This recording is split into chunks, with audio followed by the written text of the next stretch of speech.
सोल्युशनच्या कॉलिमेटिक properties काय होतं ते सगळं बघितलेलं आहे. आज आपण नवीन युनिटला सुरुवात करणार आहोत. त्या नवीन युनिटचं नाव आहे सॉलिड स्टेट. सर्वात पहिले आपण त्याचं इंट्रोडक्शन करू. What is matter? What is matter? Matter is the everything around you. Atom and compound are all made of every small part of matter. पुन्हा एकदा सांगतो. What is matter? Matter means matter is everything around you. Atom and compound are all made of very small part of matter. But the matter is four state. इथे चार प्रकार आहेत. Solid, liquid, gas and plasma. त्याच्यापैकी आपण फक्त या तिघांचा अभ्यास करणार. Solid, liquid and gas. 11वीला असताना आपण स्टेट ऑफ मॅटर बघितलेलं होतं. त्याच्यामध्ये आपल्याला सगळं माहिती आहे की सॉलिड काय असतो, लिक्विड काय असतो आणि गॅस काय असतो. The matter is four state. It is a solid, liquid, gas and plasma.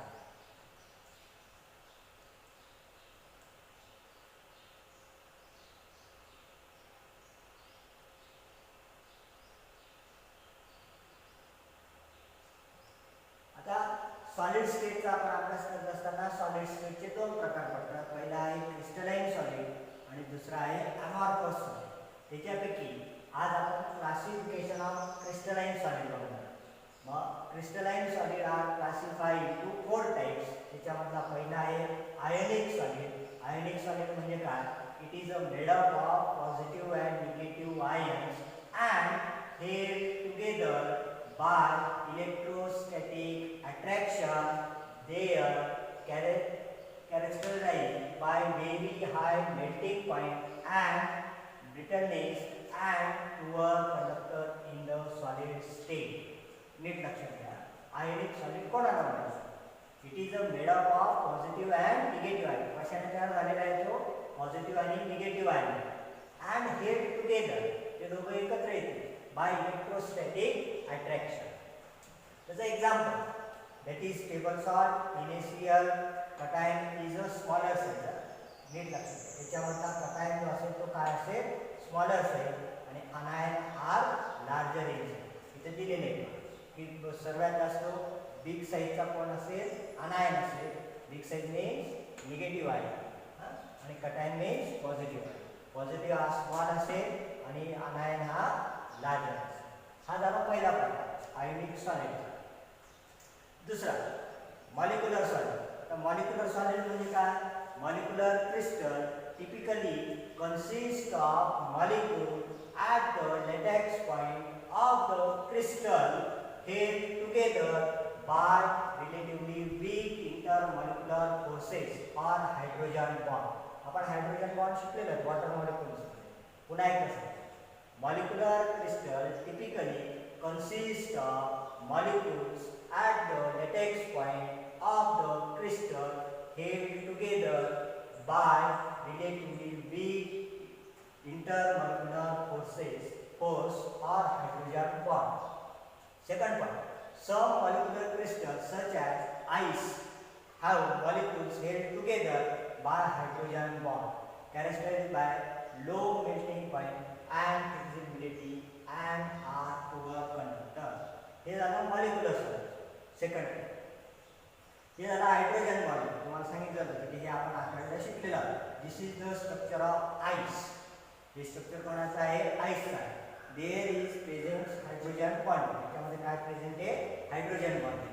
हे बघा, oxygen atom, hydrogen atom, oxygen atom. This is the structure of ice. हे आन्सर इन वन सेंटेन्सला किंवा 2 मार्कासाठी write the diagram of structure of ice हे विचारलं जातं.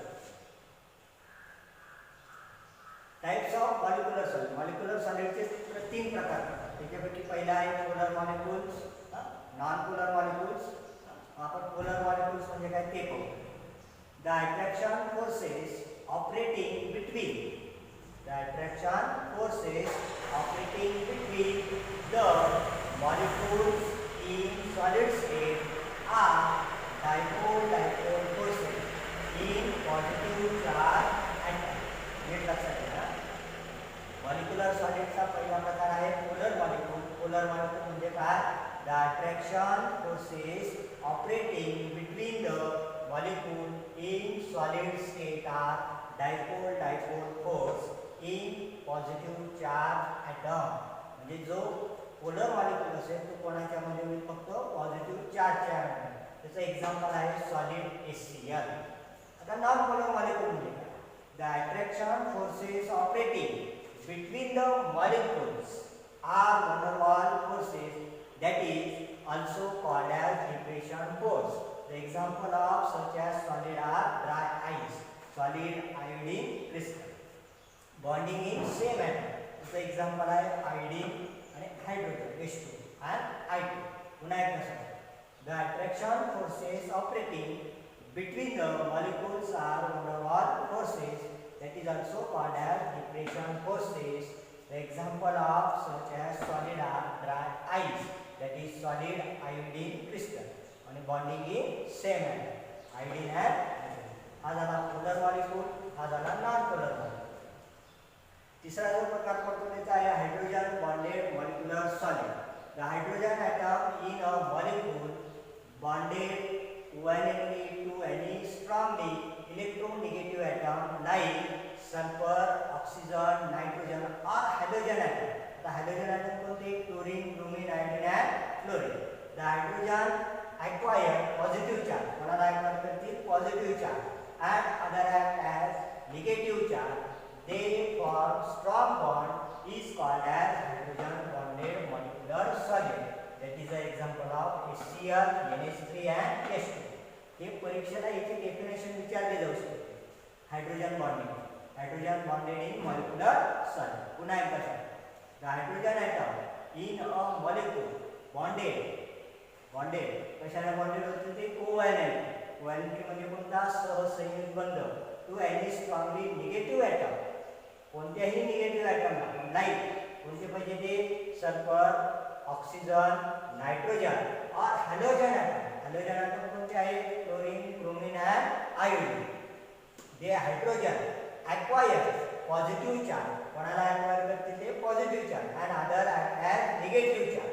They form strong bond. Positive आणि निगेटिव्ह एकत्र येतील आणि स्ट्रॉंग बॉन्ड फॉर्म होईल. आणि it is a called as hydrogen bonded molecular solid. Example आहे त्याचं HCl, NH3 अँड H2. त्याच्यानंतर सी म्हणजे तिसरा प्रकार मेटॅलिक सॉलिड. आता मेटॅलिक सॉलिड कोणाला म्हणायचं? In this type of solid the constituent particle are metal atom. The intermolecular forces in this solid are metallic bond.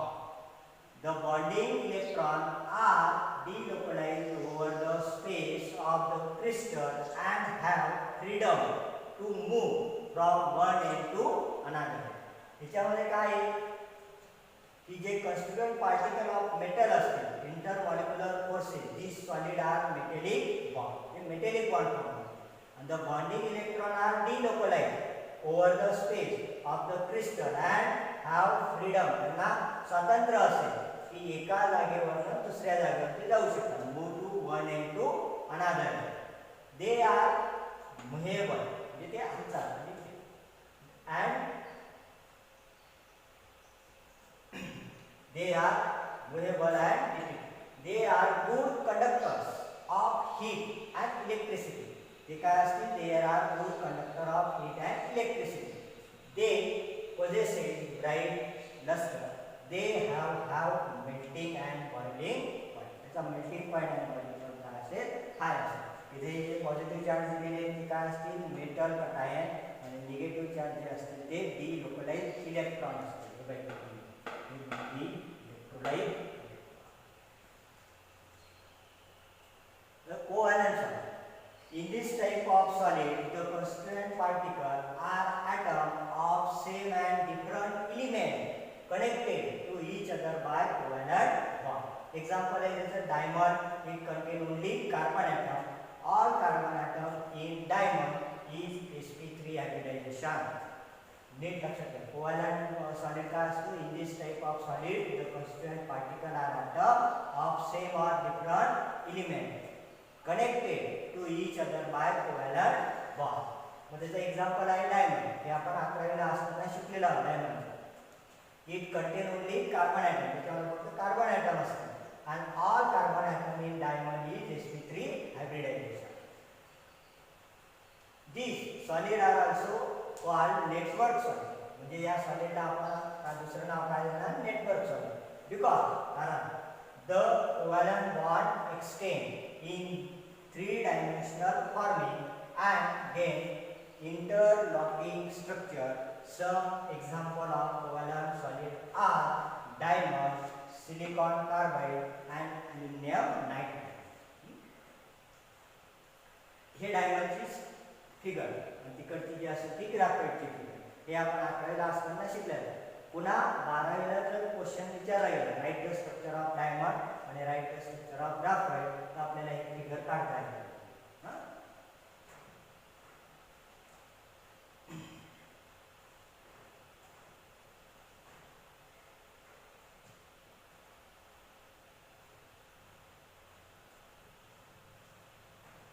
आता त्याच्यानंतर नेक्स्ट टॉपिक आयसोट्रॉपिक. आयसोट्रॉपिक कोणाला म्हणतात? The ability of amorphous solid do not change the physical properties with change in different direction is called as isotropic.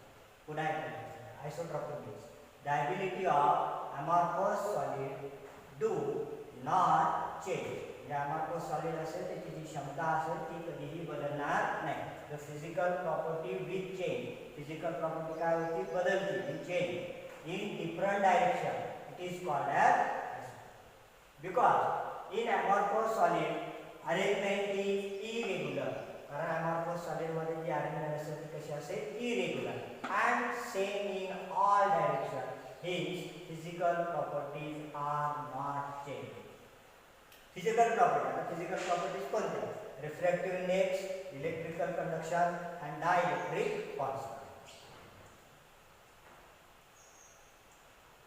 Anisotropy. The ability of crystalline solid to change the value of physical property even through it measured in different direction is called as anisotropy. पुन्हा एकदा.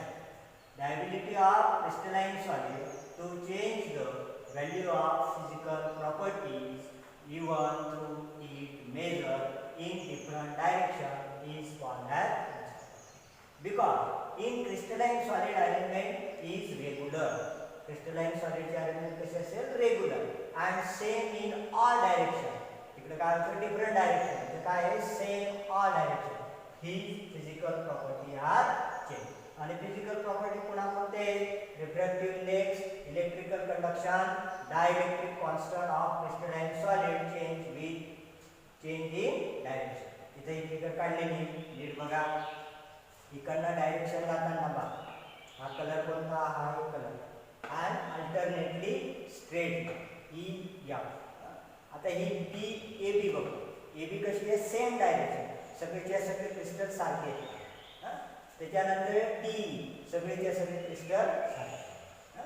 नीट लक्षात. फिगरमध्ये तुम्हाला कळालेलं असेल की ही जी line आहे E पासून ते ए पर्यंत अल्टरनेटली ॲटम आर आयडेंटिकल आणि ए बी आणि सी डी ही is a same item.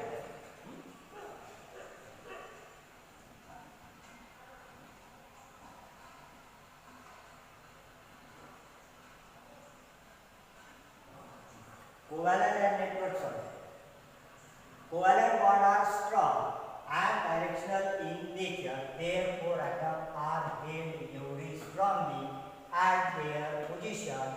So, solids are very hard and brittle. They have extremely high melting point and may even decompose before melting.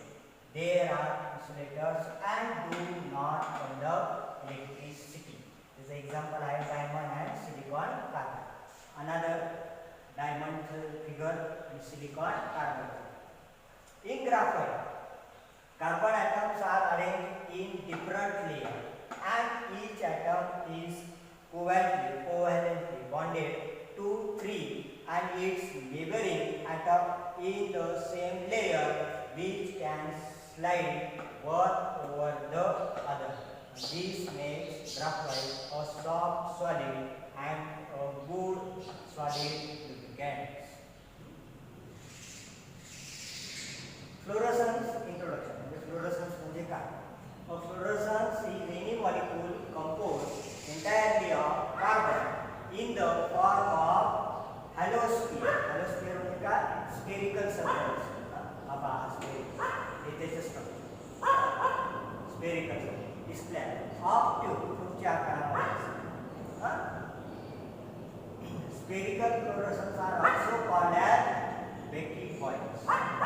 And cylindrical one are called as carbon nanotubes. या जो cylindrical type असेल त्याला आपण काय म्हणतात? nanotubes. Thank you. इथं आपण part 1 हा शिकलेला आहोत. पण पार्ट 1 शिकण्या अगोदर तुम्हाला काही इंट्रोडक्शन जे असेल याचे इंट्रोडक्शन जो पार्ट असेल सॉलिड स्टेटचा हा इथं संपलेला आहे. पण त्याच्या अगोदर आपण अजून एकदा ओव्हरलुक करून घेऊ. Introduction. What is matter? Matter म्हणजे काय? त्याचे 4 प्रकार पडतात: solid, liquid, gas and plasma.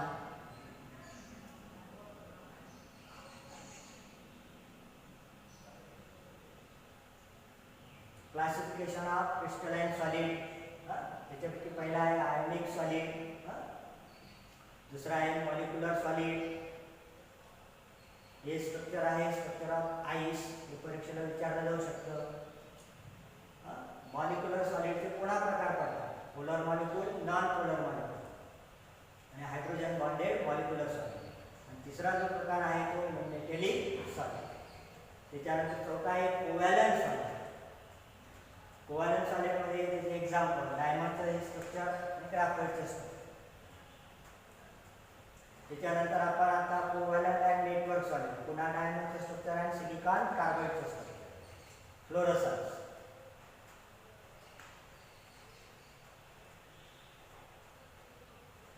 अॅन्सोट्रॉपी. त्याचे डेफिनेशन परीक्षेला विचारले जाऊ शकतात. अॅन्सोट्रॉपी. त्याच्यानंतर आयसोट्रॉपी. त्याच्यानंतर अॅन्सोट्रॉपी. अॅन्सोट्रॉपीची ही डायग्राम. इथं आपला पहिला पार्ट हा संपलेला आहे. जर काही शंका असेल तर आपण ज्यावेळेस कॉलेज सुरू होईल त्यावेळेस आपण सगळं शंकांचं निराकरण, तुमच्या जेवढ्या शंका असतील तेवढ्या आपण सॉल्व्ह करण्याचा प्रयत्न करू. तर त्याच्या अगोदर एक महत्त्वाची सूचना सगळ्या विद्यार्थ्यांसाठी. आतापर्यंत ॲडमिशनची प्रोसेस कॉलेजला चालू आहे. ज्यांचं ॲडमिशन झालेलं नसेल अजूनही त्यांनी लवकरात लवकर ॲडमिशन घेणे आणि अधिकृत आपल्या जो ग्रुप तयार केलेला आहे इयत्ता 12वीचा त्या ग्रुपला ॲड होणे. जोपर्यंत तुमचं ॲडमिशन होत नाही तोपर्यंत तुम्ही ग्रुपला ॲड होणार नाही याची नीट काळजी घ्या. आता येणारा जो आहे तर अनलॉक 2 सुरू झालेला आहे. अनलॉक 1मध्ये जूनचा महिना आपण 1 जूनपासून तर 30 जूनपर्यंत होता अनलॉक 1. आणि अनलॉक 2 जो सुरू झालेला आहे तो 1 जुलैपासून ते 31 जुलैपर्यंत झालेला. आणि ऑगस्टमध्ये एक नीट लक्षात घ्या, ऑगस्टमध्ये बहुतेक तुमच्या बोर्डाच्या फॉर्मची नोटिफिकेशन येऊ शकते. मग ज्यावेळेस बोर्डाची नोटिफिकेशन येईल त्यावेळेस फक्त अशा विद्यार्थ्यांचे फॉर्म भरले जातील की ज्यांचं अधिकृत ॲडमिशन झालेलं आहे. नीट लक्षात घ्या. अजूनही आपले मित्र मैत्रिणी बाकी असतील त्यांना फोन करा, त्यांना नीट सांगा की आता जुलैचा महिना जवळपास आजची 2 तारीख आहे. येत्या 10 जुलैपर्यंत आपलं ॲडमिशन कन्फर्म करा. कन्फर्म झाल्यानंतर ऑगस्टमध्ये ज्या मुलांचे मुलींची ॲडमिशन कॉलेजच्या रेकॉर्डला आलेले असतील त्यांचेच फक्त बोर्डाचे फॉर्म भरले जातील. लक्षात. आता उद्या आपण आहे तो पार्ट 2 घेणार आहोत. थँक्यू.